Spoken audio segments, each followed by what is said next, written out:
மக்களே, இது என்னன்னு உங்களுக்கு ஏற்கனவே தெரிஞ்சிருக்கலாம். ஆனால் எனக்கு இப்போ தான் தெரியும். இது என்னன்னு அப்புறம் சொல்கிறேன்.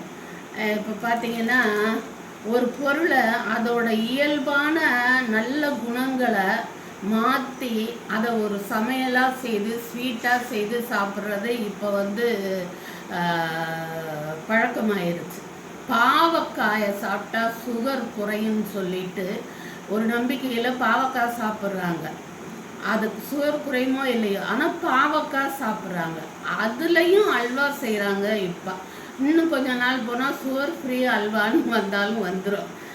இது பார்த்தீங்கன்னா, இது பேருந்தில் பயணிக்கும் போது எப்படிப்பட்டவங்களும் வாங்கி சாப்பிட்ற ஒரு பொருள் வெள்ளரிக்காய் அல்வா.